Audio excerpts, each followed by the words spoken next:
Hey everybody, thanks for joining me again. This is another photo album that I built using mostly Paul Ford's tutorials from his channel, which I will link. I did add a little bit of my own to this one. He has a lot of different tutorials on his channel about how to use 12 by 12 papers, because you want to get the most out of those really pretty large 12 by 12 pages, and some of them are also quite expensive. When I saw this paper, I could not stop myself and I had to have it. It's the G45 Let It Bee. I got the main papers and I got the background papers as well. And oh, so pretty. I just think it's so pretty. So I don't even remember what paper he used for his particular photo album. I want to say again that it was a Stamperia. I think it was Sir Vagabond in Japan maybe, but again, any papers would do. You take what he gives you and then you throw your own papers on there and you give it your own spin, and everything it just looks fabulous. So that's what I've done here. It's made out of chipboard, which is, I don't buy chipboard. It's probably just like an empty cereal box or something, made into this booklet. Again, he gives you all the dimensions. And it is painted and also painted black around the edges. And also I used my book tape on it. Where is it? Yeah, there it is, book guard. I wish they made this in different colors. Wouldn't that be fabulous? Anyway, so this is the second one. We'll just breeze through it really quickly. And I think this is a great one for summer. I've got a lot of fun photos that I'm thinking about.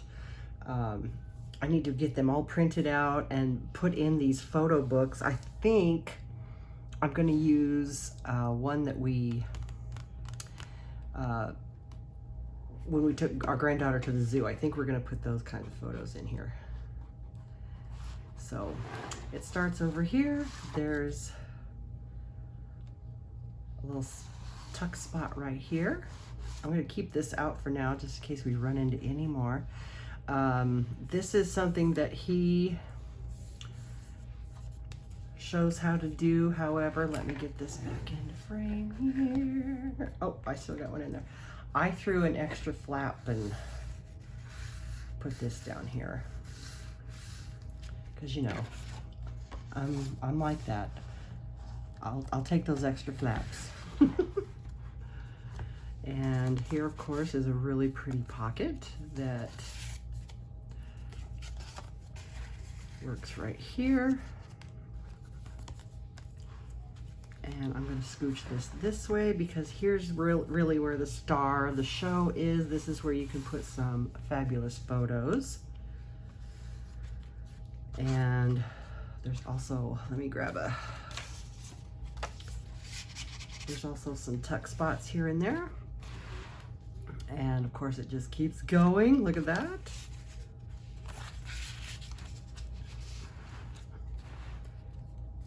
And one more. There's another one. My granddaughter loved this. She's like, it's never ending. I just have these right here. You don't have to do something like that, of course. We'll fold this one back up and we'll start on this side. This one is a waterfall. These work best with photos and journal cards that run up and down, obviously, instead of this way, but you can still use those photos because it's not that big a deal. If you just wanted to turn this and look at your photos this way.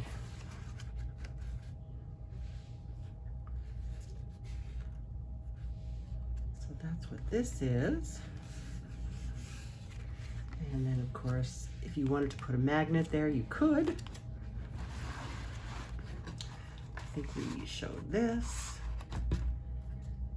And of course, this opens up again. And there's some little tuck spots back here. I made a little card here.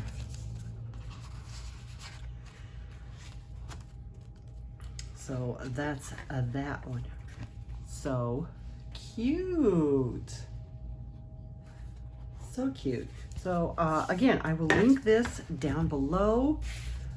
He also gives little cutting guides that on his Facebook group, so that you don't need that you can cut these at your leisure and put them together as you follow along with him.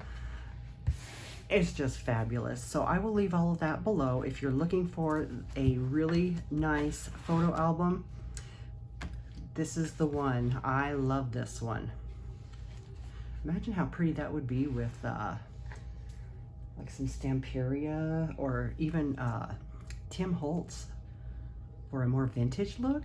That would be really pretty. All right, I'm gonna wrap this one up. And my next one, I've got one more based on his tutorials that I wanted to show you really quick. And then we'll see what else we bring. Thanks for joining me, bye.